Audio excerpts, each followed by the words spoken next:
Greetings, dear ones. I am Kryon of Magnetic Service.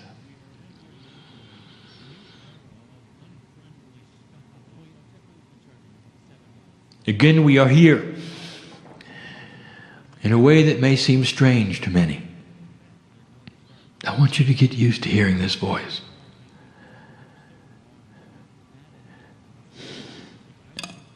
I want you to understand the reality that is here. You would ask yourself, human being, is this real? You might say, Kryon, I'm having a hard time believing. Believing that you're really channeling and that the voice comes from the other side of the veil. It's so difficult. If that's what you're saying today, human being, I will say, blessed are you. For these are honest words coming from one who is struggling to work out of the three-dimensional box.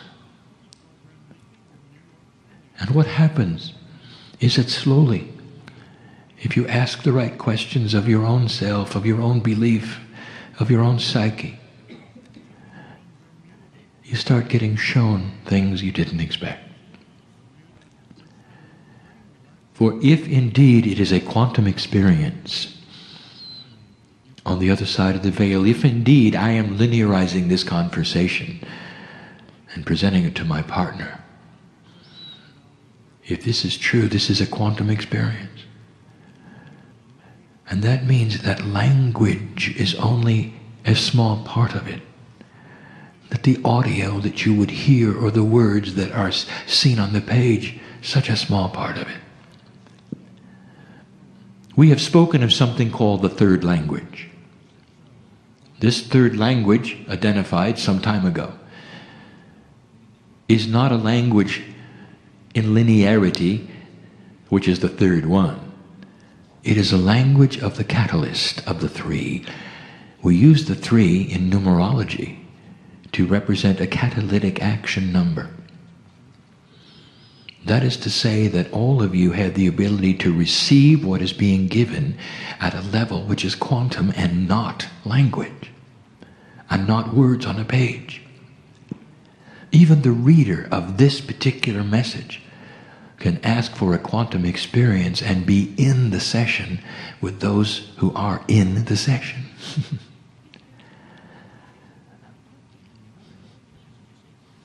Art and music. We've told you that they are quantum. We have told you how you could go into the Louvre and watch a painting. That you can immerse yourself so completely that you can see and feel the artist creating it. That you become one with the creator of the painting. So much is there that is not for the human eye. And this is the one who appreciates the art. Music touches your very soul. All of the notes playing together in unison, in harmony. It is one of the only arts where all of that can be presented together and there's no limit to the number of musicians on a stage. But you can't do that with speech, can you? No limit to the number of colors on a palette. You can't do that with speech, can you? There's a little bit of quantum in everything, if you look. So look for it here before we start a message that is not going to be a quantum one filled with love necessarily, although it is. But we're choosing to do something unusual. We're going to give you some science. We've chosen perhaps an odd place for that. But we haven't. For we think in a quantum way. We wanted to come to this place. We want to honor those who built this building. We want to honor the ancestors who are listening. We've come to a very quiet place in the stillness of a Southwest. In order to give a message of clarity, of purity, so that others will also receive it in that fashion. So it is not about the message at all, it is about the delivery. It is about the energy of where you sit. It is about the preparation that we give my partner sitting in this place. And so we will. When we give a scientific message, when we give suggestions, I ask my partner to go very slow. Some of this has been revealed to him and some of it has not. I ask him to proceed slowly, for it will be seen and read clearly, and much will be seen around it. For what follows in this message is not just esoterics. There will be a practicality, and there will be physicists looking at it. And that makes my partner nervous. It is not going to be complex. For even the one sitting in the chair who doesn't understand science will still receive what they need to receive through the third language, and will understand why these things are being given. And all through this, the entourage which is poured into this place, which represents the ancestors of all of you, resounds even with the builders of this building, of the consciousness that allowed it to be planned so many years ago, for the display of ceremonies that it has on a regular basis, and what that means to the earth and the land, to continue to hear the ancients giving the sounds that they have given for so long. All of this wrapped into this building, into this place where my partner gives a message of science. Not necessarily a long one, but one which you have to hear.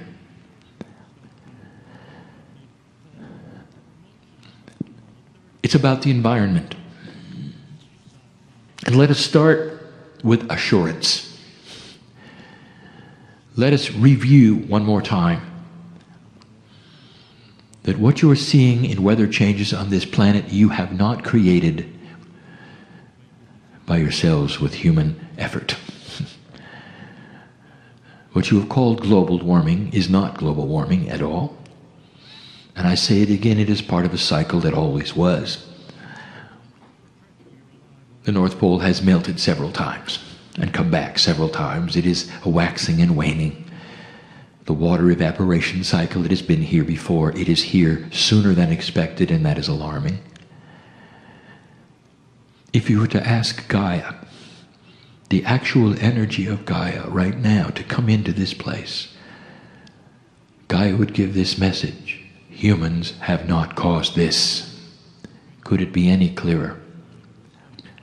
And I give you this information so there would be no alarm sounded of things that you would have to change drastically and dramatically. Now, at the same time I would say that, I would say this: there is a mandate to change your energy. What you put into the air is significant, for it is a hazard to your health. What you put into the air hurts humanity, not necessarily Gaia. Gaia is more resilient than you think. Gaia adjusts in ways you don't expect. Gaia takes care of Gaia. Clean up the air, and you will live longer. And that is one of the subjects of today. It's going to get colder. That's one of the subjects of today. You're going to need more energy. That is the subject of today.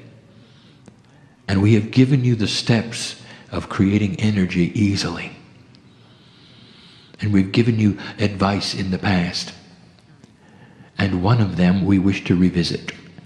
For it's time for you to think out of the box of three-dimensional when it comes to some of the things that we have discussed with you.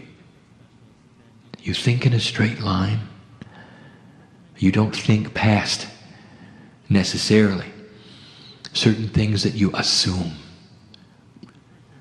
At the same time I give you this information, I will also tell you that this particular information is already known on the planet. It is the way of it. We do not give you something that has not already occurred to a human being. Free choice is what we have told you is the operative word. Even in science, this must have occurred, and a human being must have had a situation where they're actually aware before we will give you a message like this. And the reason we do it is because one human being aware sometimes could do nothing about it. But the thought is given. When these thoughts are given to humanity, they normally land on the planet in more than one place. That is to say, epiphanies of discovery happen all at once, usually 3 to 4 times, in order to assure that they will not be lost. And so I am going to add this voice. There is tremendous energy available from the earth for free. It is not free energy, for you have to build an extractor to get it. But it's everywhere. Absolutely everywhere. It is called geothermal energy. And it goes like this. Below your feet, not very far, not really. It's hot. Hot enough for you to drill down and create steam. If you can create steam through natural process of thermal energy of the planet, you can drive turbines and create electricity. That will create heat. There are other ways to create heat as well, using even the geothermal heat itself. You're fond of steam engines, and you've been using them very, very long time, and you continue to. Today's nuclear reactors are simply very, very expensive steam engines. For you heat water, you create steam, and you drive turbines. So we are giving you something to think about. For nuclear power, as good as it is not clean. There is a side effect. And you know what it is. For there are waste products which are dangerous, and you know this. As clean as it is, there is still something you have to dispose of. Geothermal, there is no thing you have to dispose of. But it is dangerous. And now we open the discussion. If you can drill approximately 5 kilometers down, you will find enough heat. Now 5 kilometers to you is not that far in a straight line along the surface of the earth. Many of you walk that distance to school and work. It's not that far. But if you're going to drill down technically, it becomes difficult and dangerous. Not just dangerous for the driller, but dangerous for the planet. On the way down through the crust of the earth to the 5 kilometer mark, you go through pockets that you might know are there, releasing gas perhaps, releasing fire perhaps, releasing water perhaps. If nothing else, sometimes you interrupt what we will call the integrity of the lubricant of the shale itself. And what I'm saying here is you might even advance the potential of an earthquake, all by drilling down only 5 kilometers. And so I'm going to give you the answer. And now I'm saying, think out of the box. All along you're thinking that you're going to drill down and put a pipe with water in it. What if I told you you only had to drill down a fraction of that distance, and you could find enough heat to boil? And you'd say, impossible. Oh, it exists over the hot spots of the earth, but you might know it doesn't exist in most of the places we're asking you to drill. Well, it will work if you don't use water. It It's time to marry the highest technology that you have on the planet with things you didn't expect to marry them with. And this is thinking out of the box. This is becoming a little more quantum, seeing the entire picture instead of just seeing what you think it should be.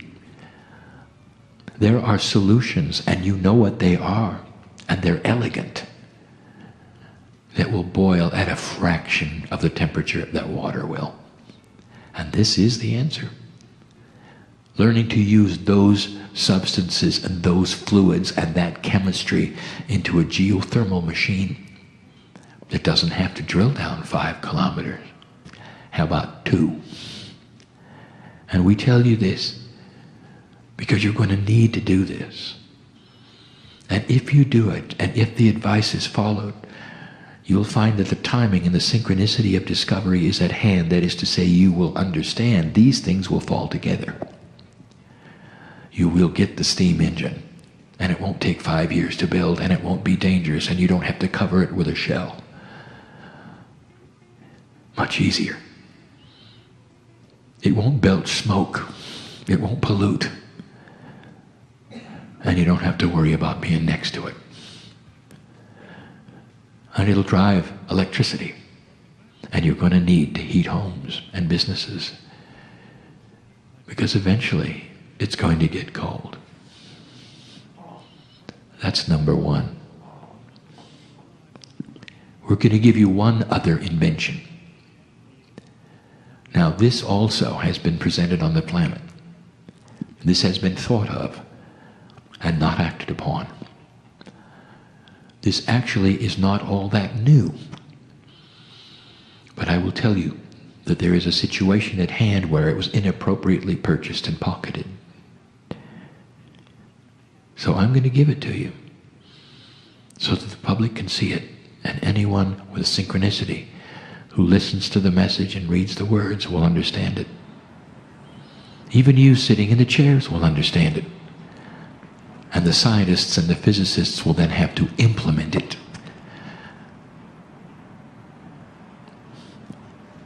The resource that this planet is going to need the most, as the population grows, as the weather changes,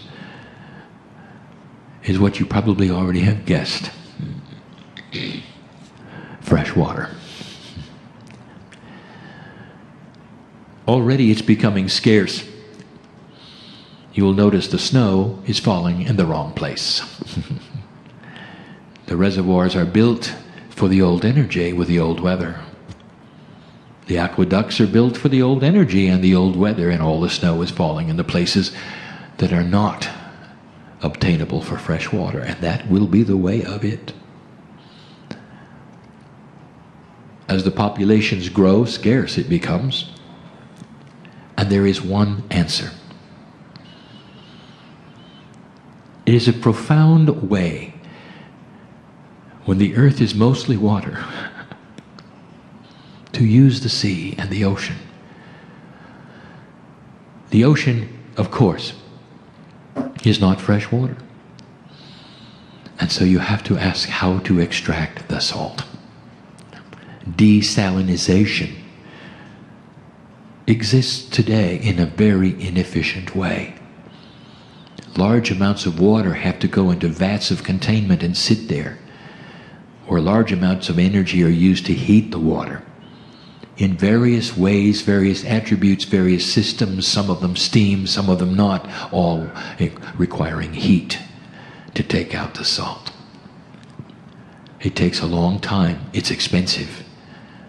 It's not efficient.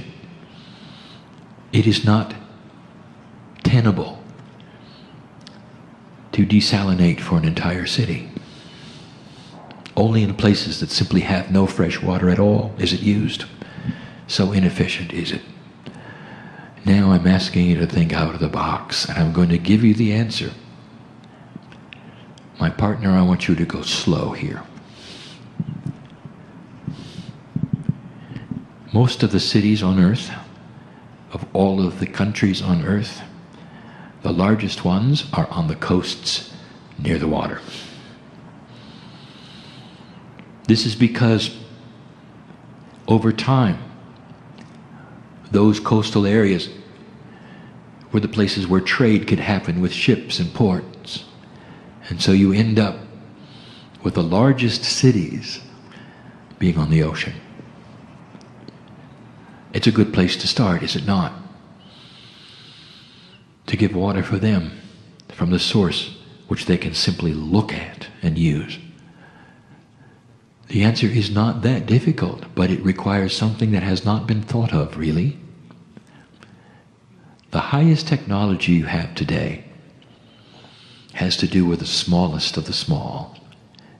You call it nanotechnology. That which is extremely small, even taking form as what you would call robots, that could be inserted even into the bloodstream, perhaps even to seek out and kill disease.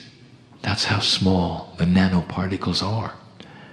You're making them intelligent through chemistry, through logic, through electronics, and cleverly you find that they can do many things. Now I'm going to give you a task. You're going to build a desalination plant where the water never stops flowing, where it can be treated and salt can be removed and a byproduct created that you had no idea about. It never has to rest. It never has to be cooked. There is no heat involved at all. It goes in one end and comes out the other in a steady flow. In one end it's salty, in the other end it's fresh, ready then for purification. And here is the answer.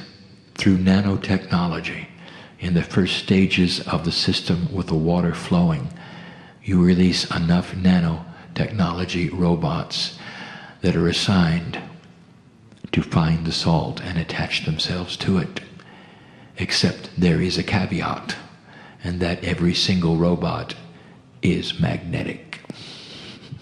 I am the magnetic master, after all.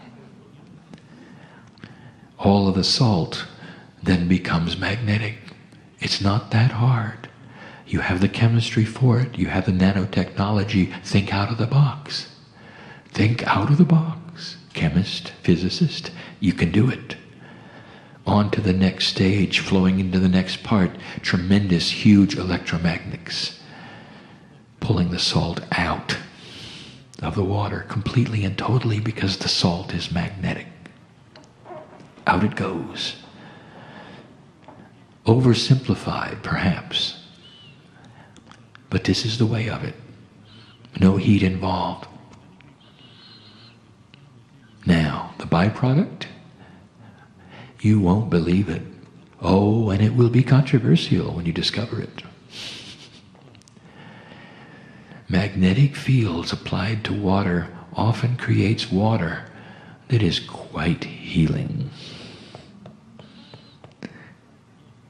Do you see where this is going? What a device that might be. It will be quantum, you know, because it uses magnetics. And this is what we wanted to give you today. This is what we wanted to have recorded today. In this way, that you might hear it. There is so much more. And just in closing, I will tell you what we see in the future, and we're not going to give you a time frame, for there is none.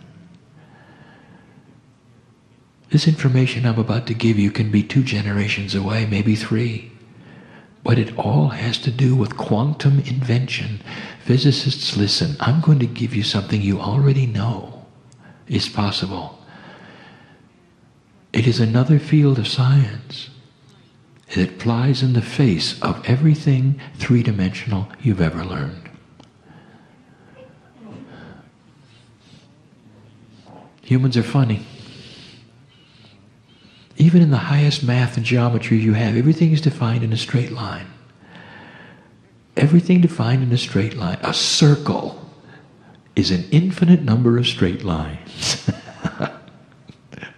That's funny. It's almost as though a circle didn't exist in nature.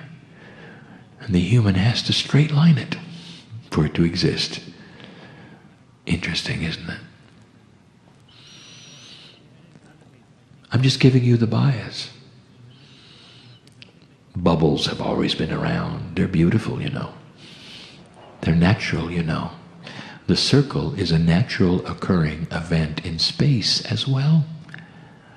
What you don't know, and you may suspect, gravity and magnetism all bend. They don't go straight. They never have. What about light? It doesn't either when affected by the other two. That ought to tell you something. Nothing is really a straight line at all. The only straight lines around are in the brains of the humans.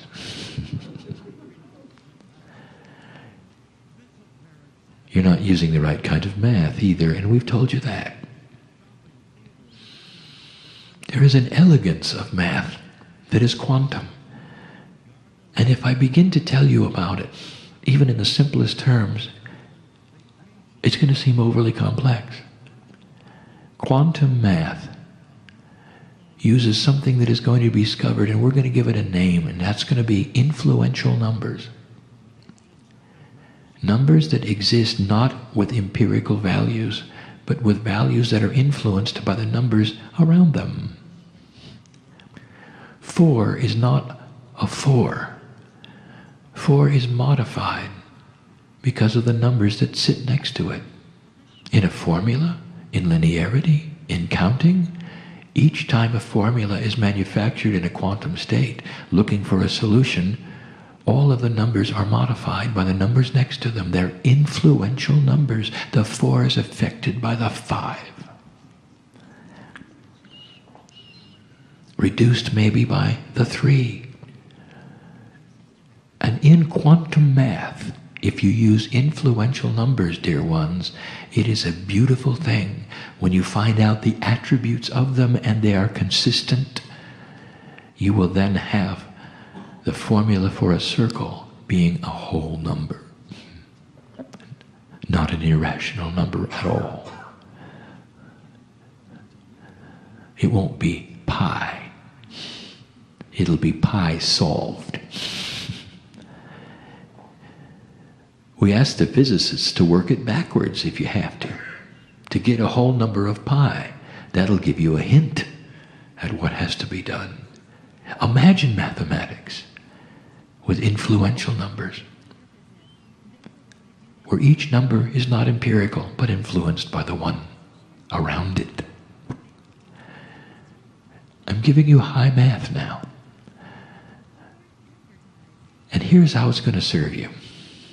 Because when you start to understand it, you're finally going to understand what I'm going to call the holy grail of physics. That's a human term. In your straight line thinking, in your bias, you have all of your 3D formulas, don't you?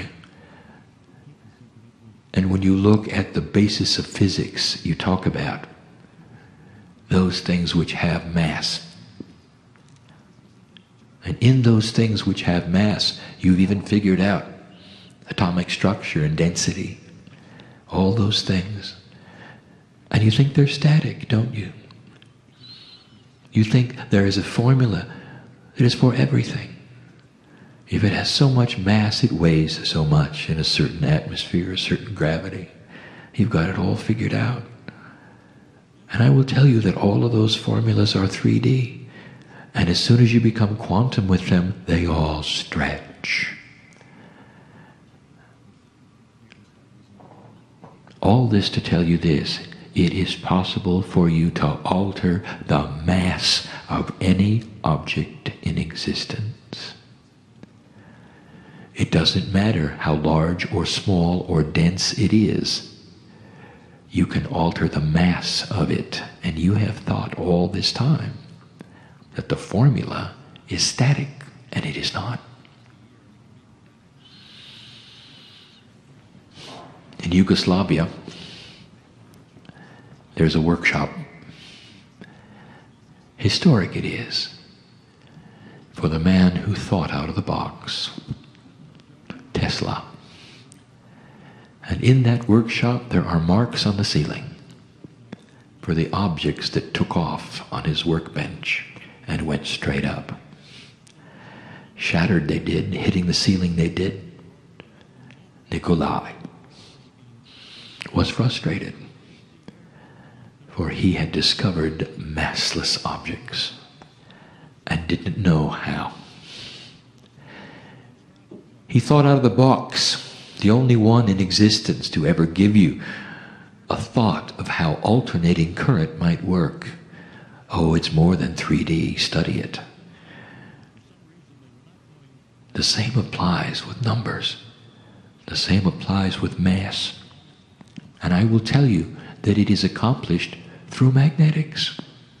Always has been. And that was the experiment. In Tesla's time, without a computer, without any of the finite instruments you have today to measure what you have, he did it. But he couldn't control it. Frustrated he was. By the way, he's back. I'm not going to tell you where. Maybe he will listen to this and know what to do next. Clever it is how magnetic fields must be arranged around other magnetic fields. Even solutions that are magnetized to create fields within fields, sometimes at right angles, sometimes not, to give you a condition that will create a change in mass. None of these things are out of the purview of human development. How long it'll take? We don't know. That's up to you. But do you understand what it will change? That means that the things of science fiction are finally yours. What you call anti-gravity is simply an object without mass. It'll float, no matter how big. It's doable. It's in all of your science fiction movies. Maybe it's time to implement it. Kryon, why do you give us these things? And with this we close.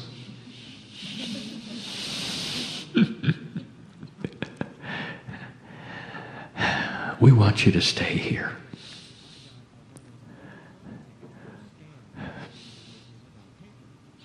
Give it in love. We want you to stay here.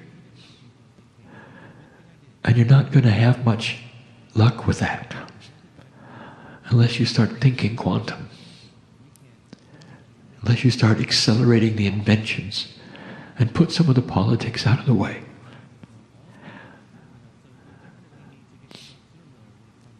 For the countries which must do this are the ones that have the highest technical abilities. And they also have the highest influential structures that are in the way of it all. It is time for the population to understand this and turn the physicists loose and not strap them with those things that are difficult with burdens. And maybe you don't know what I speak of, but they do. Because we want you to stay. In the process, there will be life extension. In the process, there will be epiphanies. In the process, you might even find that this message was accurate and true. And then you've got a puzzle, don't you? Physicists, if you're listening to this, you've got a puzzle. Because who is it who is speaking from the other side of the veil, giving you information that is true and real and scientific? At some level, you're going to have to say, it's the piece of you. At some level, you're going to have to admit that the spiritual and the sciences allied, and that the creative energy that created the earth and the magnetics and the gravity and all of the things you study is a piece of you. And maybe then you'll open up. And the things that you wish to have invented, all you have to do is open the box, because you already were there and you helped in their creation. How about that one? It all has to do with the puzzle. Is this real or not? Is Kryon real or not? Is love real or not? Well, some of you know, because you've sat in the presence of the Creator today, who loves you. This family on my side of the veil loves you. It's a wonderful Valentine message, isn't it? And so we say to you, dear ones, all of you, that all of the things that we talk about, whether they're scientific, whether they have to do with your Akash or your soul, the higher self, all of those things, there's only one purpose. To make the life you are living on this planet easier. For you to discover the compassion that is the glue that puts you together. That changes the earth itself. For the shift is upon you. And that which you call the 2012 energy is here. Let this be what it is supposed to be. A high time of consciousness, of scientific evolution with integrity, with an economy that is a re-emerging one with integrity, with government that slowly changes with integrity. Things that you would never put together, that in the past were oxymorons, couldn't exist together. Integrity and government, integrity and insurance, integrity with banking. All of these things, a new paradigm is upon you. This shift is difficult. And we have the warrior and the worker in the chairs in front of me. And they know it, because that's why they came. I know who you are. And I celebrate each one. And so it is.